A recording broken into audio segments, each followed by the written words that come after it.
Welcome to the Blind Truth Podcast, where real stories meet real healing. I'm your co-host, Eric Foster. Today's episode is titled License to Heal. We're honored to welcome Brad Robertson for a conversation about pain, purpose, and the power of transformation. Many people have credentials, but life's greatest healers are often those who have survived life's toughest battles. Sometimes the very thing that broke you becomes the thing God used to restore others. Today we'll explore how lived experience, resilience, faith, and perseverance can become tools for healing. Because sometimes the greatest qualification isn't what you've learned, it's what you've overcome. Today's episode is brought to you by Destiny by Choice Support Services. It's a great honor and pleasure to be interviewing not only a good friend, a good guy, and somebody that if it wasn't for our addiction, I don't think we would have crossed paths. But it's a pleasure to introduce Brad Robinson, a.k.a. the amazing guy. Welcome to the show, man. I appreciate you. How you doing today? I'm good, man. I'm blessed. That's good. How was work? It was good. I had to leave early. I had to get a tooth pulled yesterday and deal with some pain in that recovery part where you don't get no painkillers to help with that pain, so you got to do it all on your own. But besides that, man, everything's going good, man. I'm truly blessed right now. Okay, well, look, let's start from the beginning. When did you start working at Tap? February last year, 25. 25. And I seen you coming in the office a couple times. Yeah. And I was like, okay, who is this guy? He keeps bringing papers to Jennifer. I don't know what he's doing. And then maybe a month later, he started working there. And it was an instant connection. Yeah. We became friends, and we became closer and closer as time went by. And what I can say about you is you show up for me. Yeah. You gave me my 2-year tip and my 3-year tip. And I'm trying not to cry, man. And that was like really, really big for me because you thought about it, you know. Yeah. You remember it, you know. And when you're invited to stuff that you can show, you show. Yeah. And I appreciate that, brother, from the bottom of my heart. Absolutely. So, what's Brad been up to? Just working, man. Still doing the reentry stuff. Working on getting my registered peer recovery specialist now. I'm getting ready to start taking some classes on managing a nonprofit. I'm going to start doing my CSAC-A requirements to get that done, and then I'm going to start taking some grant writing classes. I talked to David at TAP a little bit about, the order I should do things in. But the goal is now, I'm going to stay at TAP, for a little while. The ultimate goal is by 2028, I want to open up a sober living, start off with, the basic and then try to work up to like a level 3. We got counselors, we got peers running it. To just, something like that. I'm trying to get into the sober living world and try to help some of these guys get back on their feet. And if I can do it like a nonprofit, I want to do it like kind of like an Oxford where, they pay $125, $150 a week, but that money goes into an account. And after 6 months, they get that money back to go put in on a house, down, whatever, rents, deposit, all that stuff, to try to help them get back on their feet. So right now, that's my ultimate goal. That's good, man, because a lot of times that when people in houses like that, when it's time to leave, they're lost, man. Not ready. Because when I was in the Oxford house, I had some money saved, but then I lost my job. And then I went through that, like, just staying afloat, man. And it was a scary time in life because you really don't know what's going to happen. You know what I mean? But the great part about when you do it, you work in re-entry already, so you know what it takes to get the person to the next level. Yeah. And in 2028, I have my associate's degree too. Okay. So, just to throw that out there, if you need me to help you absolutely get your stuff running, like, I got you. Yeah, I'm going to have the best of the best, for sure. And I think, too, teaching these guys, because you know how it is to be alcoholic addicts or, even involved in crime like we have. We're so used to instant gratification. So I'm hoping if we can teach these people to sit on money and not to touch it, you know what I mean? Because that's hard for people that's been doing the life we've been doing for this long. So if they can learn that, that's the first step. I mean, that's hard even with a couple years clean. Yeah, it is. Because I know, man, I don't love money.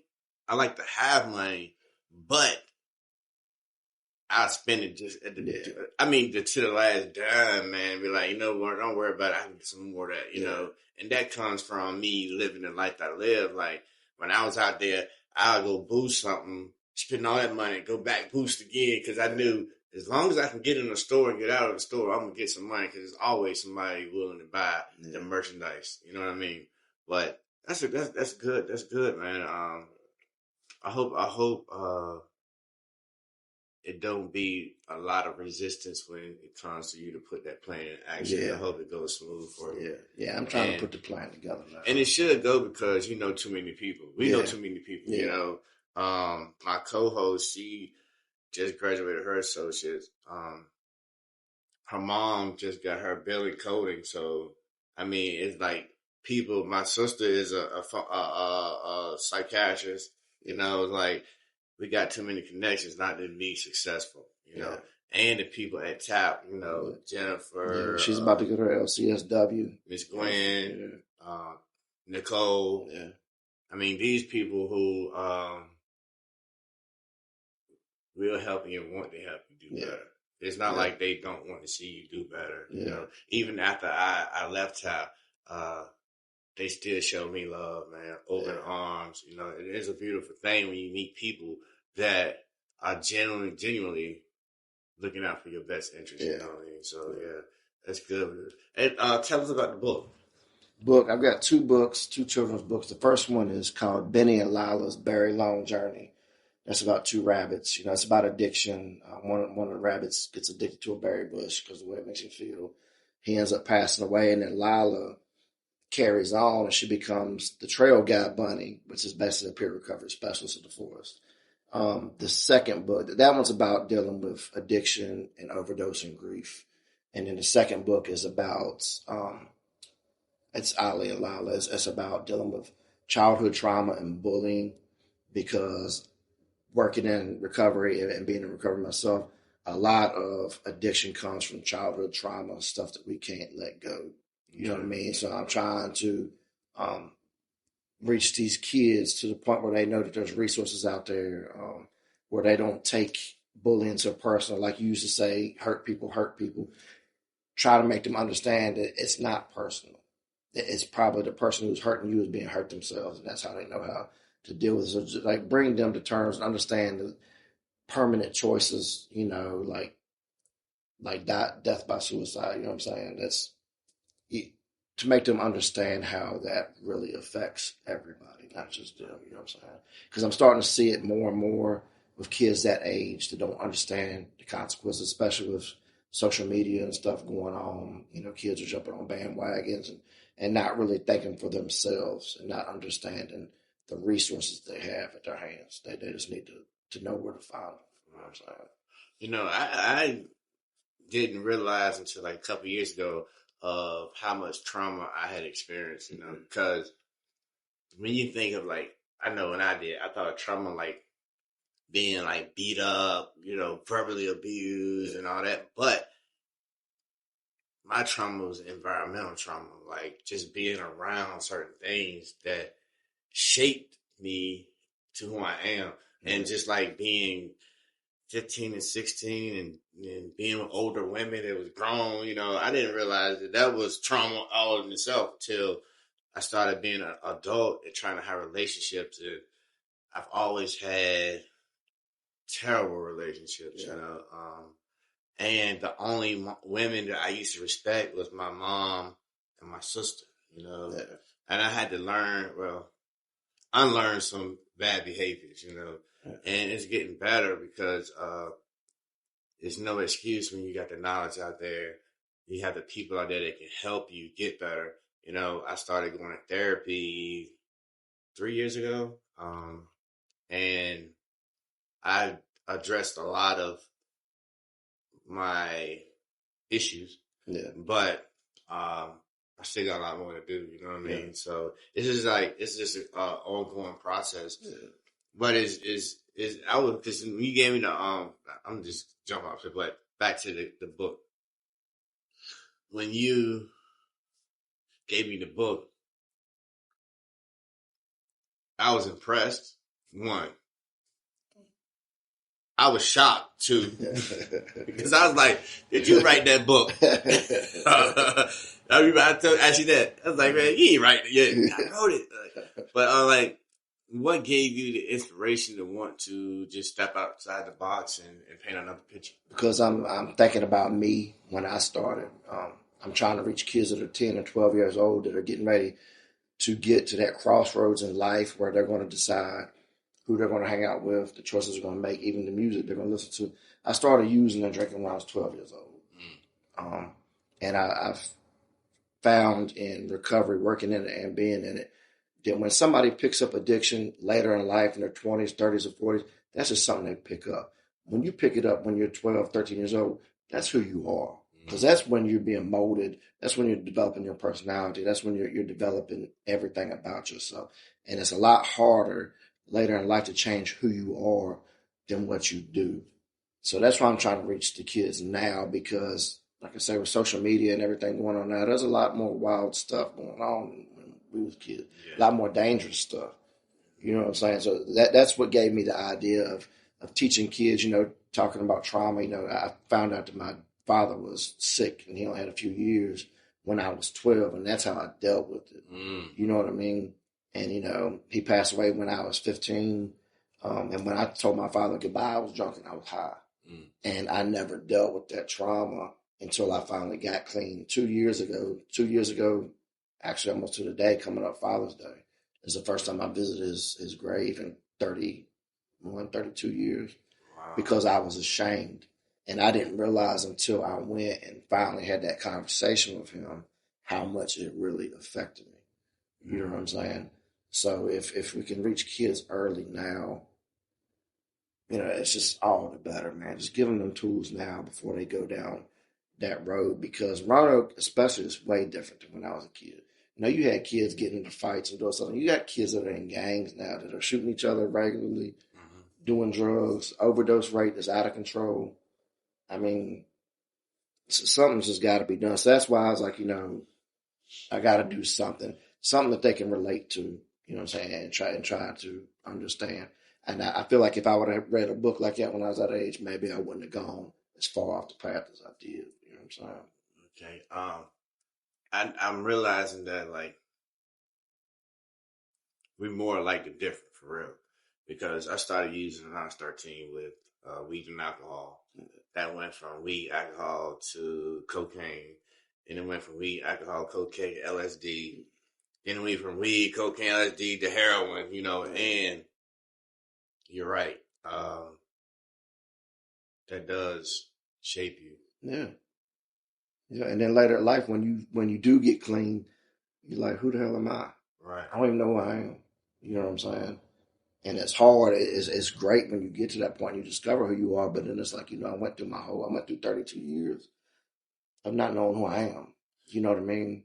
And it's like, I'm realizing too that I did that stuff for so long that when I got on the journey of getting clean, I had to really learn who I was again, or who I was for the first time. I had to refine my identity. Like, who are you? What you stand for? What you're gonna be about? Because if you do something for 20, 30 years, that's like retiring from a job. Yeah. Stop. It's like, that's all I know is that lifestyle that, I didn't know if I could actually be a productive citizen. I didn't actually think that I could get up and go to work every day and come home, or get up and don't go out and party, or, because it was like, I see kids now, like 18, 19, when they're using, they don't understand that they can't even fathom the idea of never using something again. Yeah. It's like, I can't, I know, sir, because I'm not even 21. I want to get a drink, but it's the choices we make that's going to dictate where we go. So if they feel like that, they're going to stay stuck until they get ready. But that's for everybody, though. I mean, I know that it takes people like me and you and I, to put in the footwork to have something in place for these kids when it's their time. You know, us staying in position is probably the most important thing we could possibly do, and not only that, lead by example. You know, because I was telling a friend last week that, you know, when kids see us, it may be the first time they've seen a real man all day. You know, just doing what he's supposed to do, and that you know, heavy is the head that wears the crown, man. You know, we gotta take it seriously and be willing to put the footwork in to make it better. You know, and it's worth it. You know, I've had so much. I have so much gratitude for this new life, you know, and the people I've met along the way and the things I was able to accomplish in a short period of time, because I never thought that I would be sitting here. That's the thing. And back to, you say you visit your dad's grave. My dad passed away in 88. I've never been back to his grave because I felt like he abandoned me. And I just realized that when you was telling that, because, you know, it was a closed casket. I couldn't say goodbye. I had just met him a year before that, you know, for the second time my whole life. And then when we building a relationship, he passes away. And so you felt shorted. And I carried that for a lot of years, man. The anger, the resentment, and everything. And I believe that played a part in me not having any biological kids, man. Because I didn't want to do that to them what he done to me, because I wasn't really ready to be a father at any period of time. From I think I got ready to be a father at about that. I knew that I could do it 3 years ago. Like, I knew that I wasn't going getting some, you know, being people's lives and then get taken away. Or go to the store and be gone for 3 years. You know what I mean? Because that has happened. Like, I'll be back and go in the store, get arrested, and I'll go home for 3 years, you know? And I didn't want that to bring that pain to nobody else. So, yeah, but that's some good insight. But check this out. Brad, where do you see yourself in 5 years? Doing the same thing, helping. I don't know how I'm going to help, but I'm going to be helping. I feel like that's the reason why I went through 32 years of hell, is to try to help other people pull them out of their own personal hell. I'm trying to take that curse and turn it into a gift, because working in reentry, working in recovery, working with kids, man, the gift that we have is that relation, that connection, because we've been there, and everybody don't have that. You know what I mean? It's harder.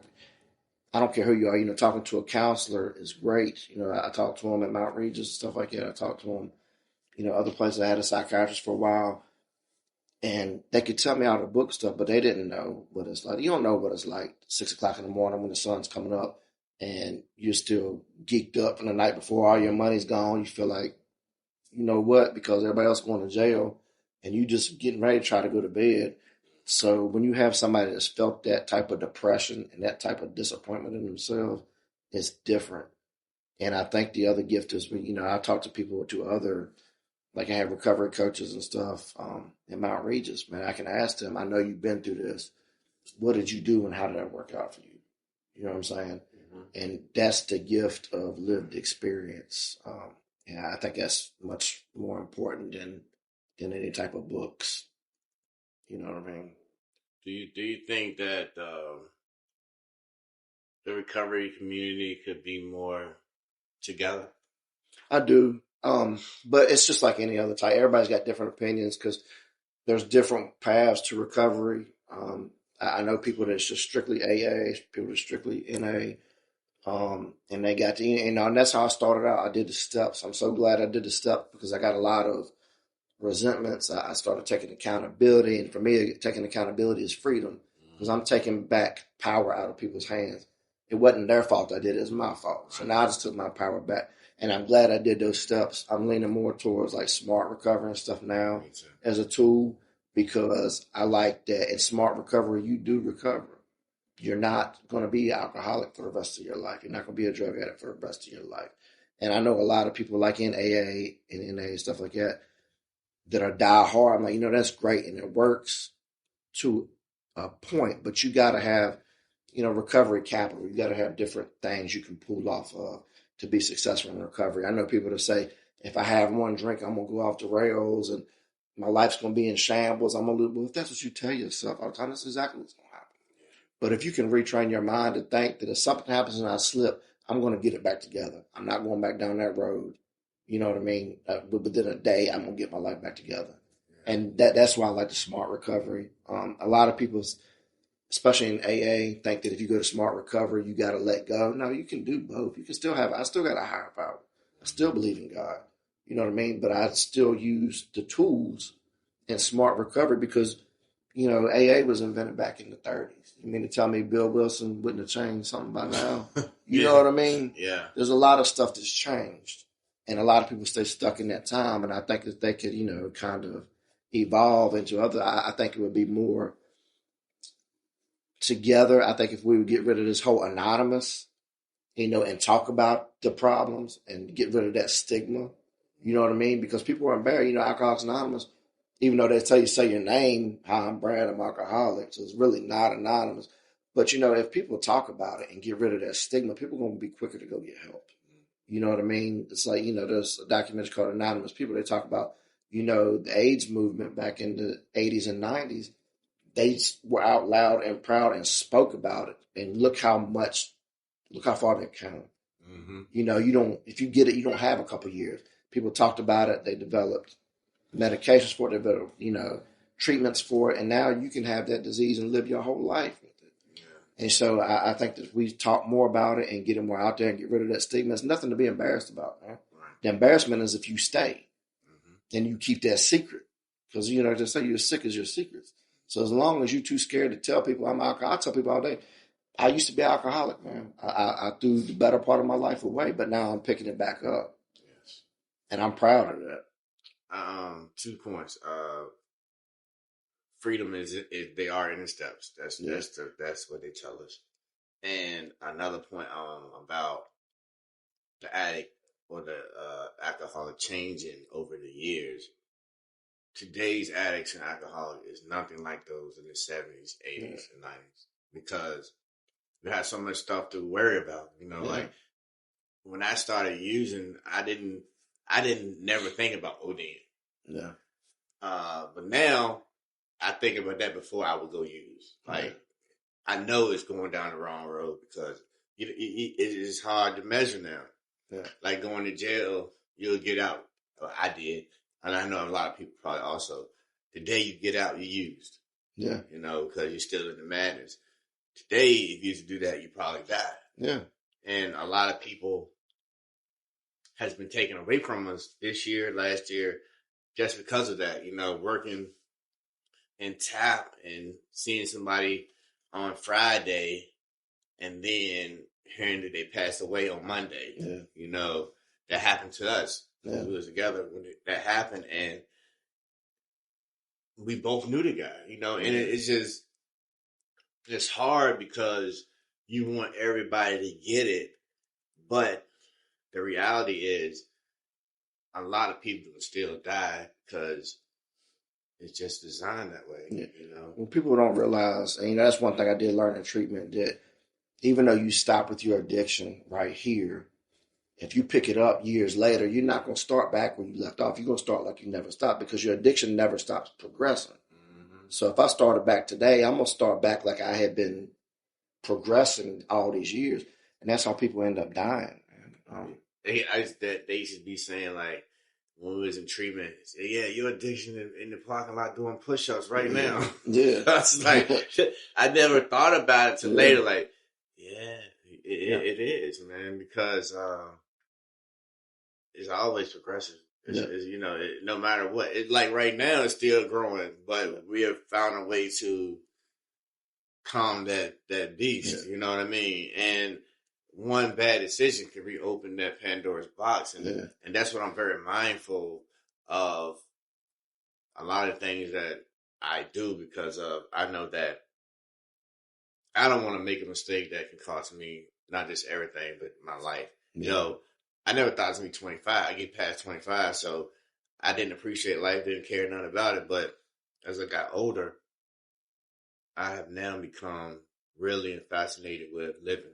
Yeah. You know, and not just living. Like real living, enjoying life. Enjoying life, man. Like, this is the first time in my adult life, like, I can leave the house and I don't have to worry about anything. No cops, no nothing. Like, and I'm driving on the road, the cops throw the blue lights. I know it's not for me. Yeah. Or if it is for me, I'm good. You know, and that's one great feeling that I don't think you can ever replace is like real freedom, you know. And I don't think a person understands what freedom is like until they have a taste of it, you know. Yeah.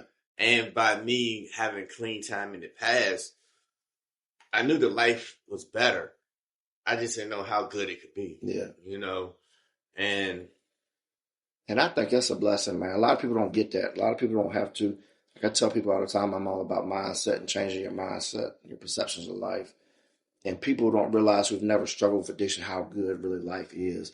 And I saw a quote the other night that says, you're not going to appreciate water as much living in the ocean as you do living in the desert. You know what I'm saying? So you don't know how to appreciate something until you don't have it. And then when you get it back, you understand. For me, living, and I tell people all the time, I speak at Regis all the time. I'm going to next week. I tell people all the time, they stay focused on their recovery, stay focused. They're going to have highs and lows, and like, we got to go forward. But I'm like, don't forget to stop and look around, man, at everything that you have missed and you have now, because not what the hell you're doing it for anyway. You know what I'm saying? So that's a big thing to me is I enjoy life. I understand how precious it is. With my kids, I'm making more of a connection with them. You know, I just started being a father 3 years ago myself. I had my kids, but I wasn't a father. You know what I'm saying? I was there physically, but I wasn't there emotionally, spiritually. You know, I didn't go out and take them places and do stuff. Luckily, you know, my parents, you know, stepped in and did a lot of work for me when it came to that. But, you know, I wasn't ready to be a father either until 3 years ago. Now that I'm clean, I see what a blessing that is. You know what I'm saying? So now that my eyes are finally open, you know what I'm saying? I think, man, for a lot of years, man, I was fighting growing up. Yeah. You know, I just couldn't shake it. You know, I don't know what made me feel like that I can do what I want for as long as I want, you know. And that goes back to my teenage years of smoking weed, drinking, listening to heavy metal, riding bikes, living free. And I thought that I would be able to do that for the rest of my life. Yeah.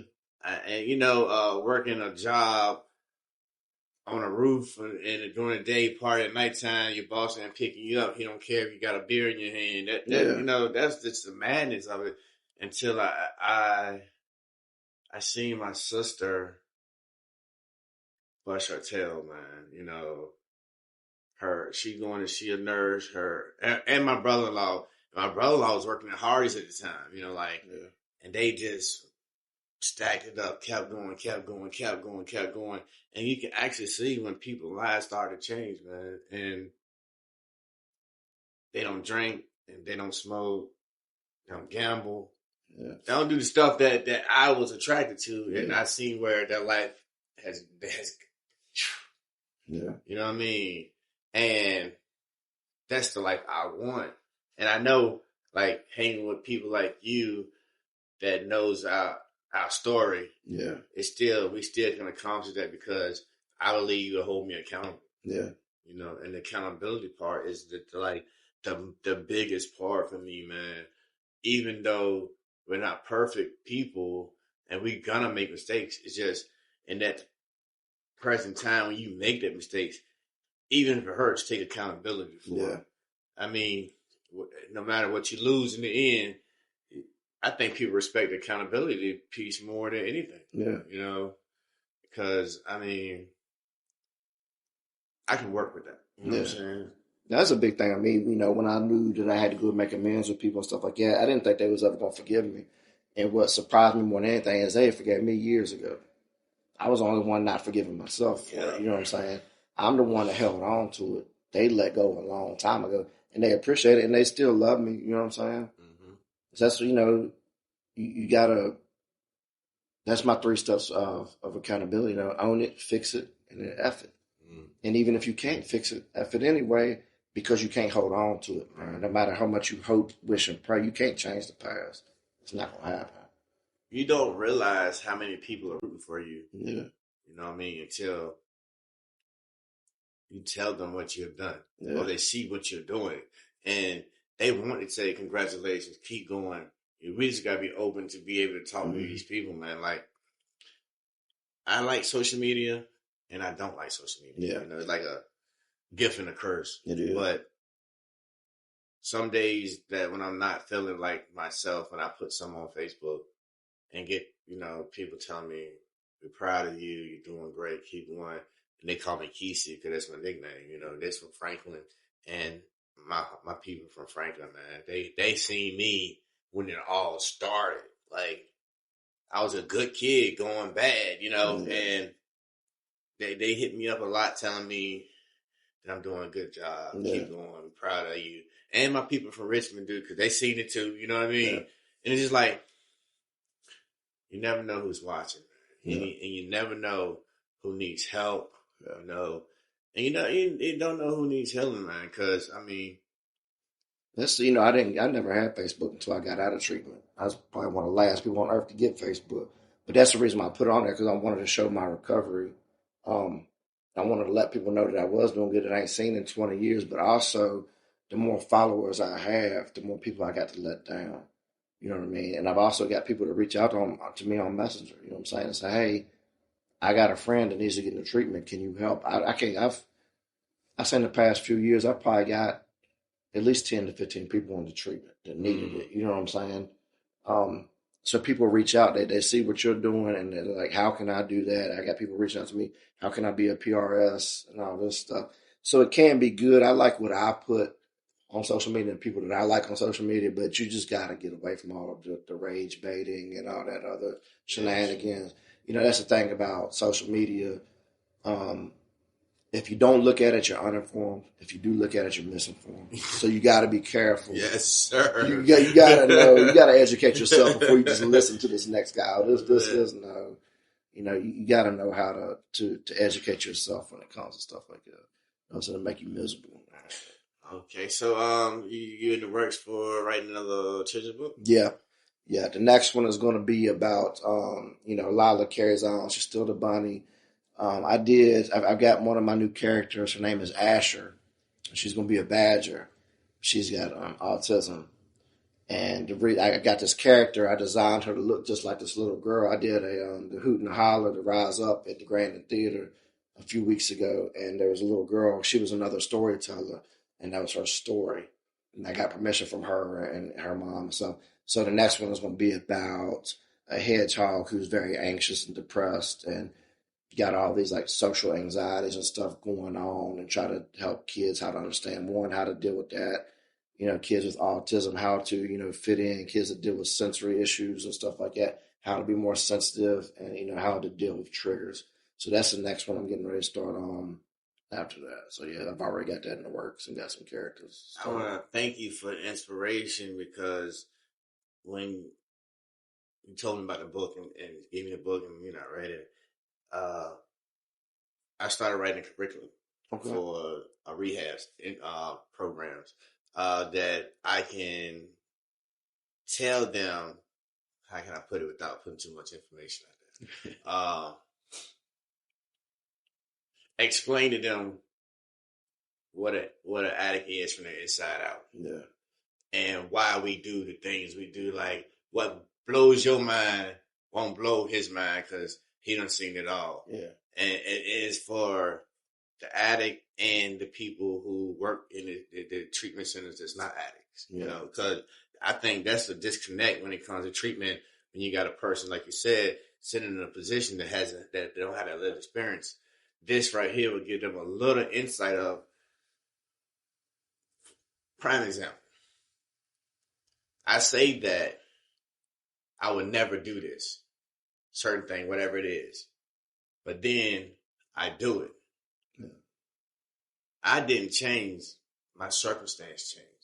Yeah. That made me had to do that, And then when you get clean, you don't go back to doing it because it was never you in the first place. Yeah. But they don't understand like why we would go risk our life for that little bit of thing, Yeah. or why we risk our life for $5, $10, $15. It's not a lot to you, but it's a lot to me when I'm in that situation, So that's my whole breakdown of what I'm trying to get. I got about a month left to write. Yeah. I got the design for the cover already. I just gotta get focused, man. Yeah. Working nights has really. I sleep all day. Only time I probably can write now is on the weekends, but I be so busy with life, man. But yeah. So I like to ask all the guests that be on the podcast, like, what would Brad tell the younger Brad today? To feel your feelings. Don't try to bury it, and don't try to fit in with everybody else just to lose yourself. Because I did that, you know what I'm saying? I didn't know how to deal with my emotions when I was younger. And I was presented with substances, I was presented with girls. And I basically never, ever tried to discover who Brad was. I discovered who I thought everybody thought I should be. And I felt like if I got lost in somebody else, I wouldn't have to deal with the real me. You know what I'm saying? So that would be my advice to myself. Don't lose yourself. Love yourself and don't give up all those years without knowing yourself. You know what I mean? Because now it's a blessing. I tell people all the time, a lot of people get worried when you go 30, I went 32 years. He's talking about being a kid, man, and never growing up. That's what substances do to you. They stop you from growing when you start doing them. So my poem at the Grandin was 12 going on 44 because that's when I went to sleep and that's when I woke back up. So I woke up as 44 years old, a 12-year-old and a 44-year-old body. You know what I mean? And I lost all that time. I didn't grow. I didn't develop. I didn't get to grow spiritually, emotionally. I stopped. And, now I'm blessed because I get a new life. And a lot of people, I tell that are in recovery, it's kind of intimidating, kind of scary when you think, I got to change everything about myself. Everything. But I always tell people, you keep in mind, you're not changing who you are, you're changing who you're not. You get to keep all the good stuff and get rid of the bad stuff. What do you say? In order to change everything, I had to change one thing. Yeah, everything. Yeah. And I tell people all the time, too, when I go, because you're talking about that demons out there doing, your addictions doing push-ups in the parking lot, man. And I tell people a big thing. Everybody's like, well, what do you have to change? Everything. First thing they say, people, places, things. That's great. That's a good start. But if you don't change your mindset, you're going to be getting messed up over there with them instead of over there with them. If you don't change your mindset, nothing changes, nothing changes. And I always refer to that demon that's waiting at that front door that you dropped him off at to get out of, he is waiting on you. The only way to keep him off your back is to make it to where he don't recognize you anymore. You know what I'm saying? Go places where he can't find you. Walk out of that door and he don't know nothing else about you because you're not the same person anymore. So that's what you got to do. So that's what I would tell myself. Be open. Don't be judgmental. Take accountability. And just be open-minded, man. And don't be scared to be happy. You know what I mean? That'd be my biggest lesson to myself. I've never answered that question when I ask somebody, but since we are friends, I think that I would tell myself it's okay to feel the feelings that I'm feeling.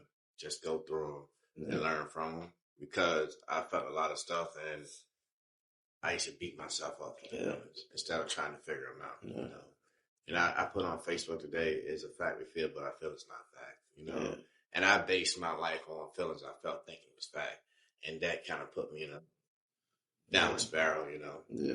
And that's the thing too. I try to tell these new cats in recovery is like the only way to get rid of past feelings is you got to sit in it. You got to feel it with no numbing, no delusions, no substances in your body. You got to sit in it and feel it for what it is. And sometimes it's going to be painful. Sometimes it's going to be too painful for the mind to fathom, then you got to look past your mind and look into your heart, because that's where hope is. And hope will pull you past anything. As long as you keep hope and you keep faith, you'll get through anything, no matter how painful it is. But you got to feel it for the realness of it, not the diluted. Okay. Well, I just want to thank you for stopping by, sitting down on the couch, talking with me, brother. Yeah. It's truly a blessing, man. Because a year ago when we started, I never seen like I'll be doing this, you know. Yeah. We had conversations, but I never think I'll be sitting down interviewing a friend, you know. Yeah. And that's a testament to itself. So I just want to thank you for stopping by. I appreciate Love you, brother. Love you, man.